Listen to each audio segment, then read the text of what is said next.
Harold and I started off when I was a senator and sitting on the Senate Standing Committee on Aboriginal Peoples. And we started working together in the interest of Indigenous people in the country. I think that a lot of Indigenous people were hesitant to participate and to participate in a responsible way. And whereas Harold set the example, you know, he would listen, and he always listened. He never overtalked them. He never came across as domineering or paternalistic. He came even to them, and he listened to them, and what he heard, he brought to the federal government, and from there built the legislation that built the organization and the staff that go out now, that continue to go out to meet with the communities.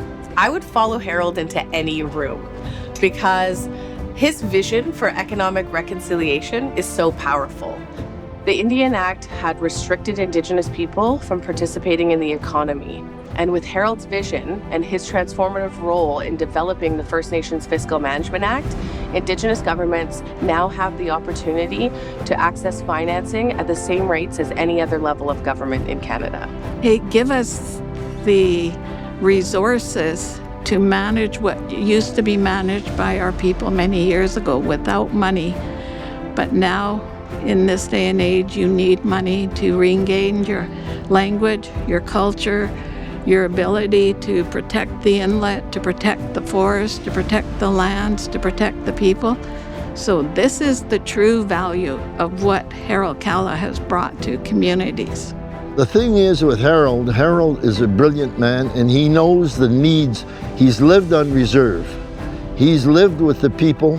He's worked with the people right across the country, and he knows what Indigenous people need in the way of prospering with the rest of the country, which they should have been doing long before now. The FNFA has issued financing of over $3.3 billion to support First Nations to build social and economic development, such as roads, schools, green energy projects, you name it. We wanted to move the Indigenous people back in an active position in the mainstream of Canada's economy, which was denied them when, after first contact, where their economy was virtually destroyed. I think we accomplished that by having a vision, by some communities, particularly the urban communities, realizing that they had economic potential that they couldn't realize, and we needed systemic change to accomplish that. So communities like Musqueam, Squamish, and Siletus, and West Bank, and the Soyuz, to name a few, were communities who had economic opportunity that needed the tools to be able to realize that economic opportunity. And that was really became the focus. Realizing that if we achieved our objectives, others across the country would also be able to achieve theirs.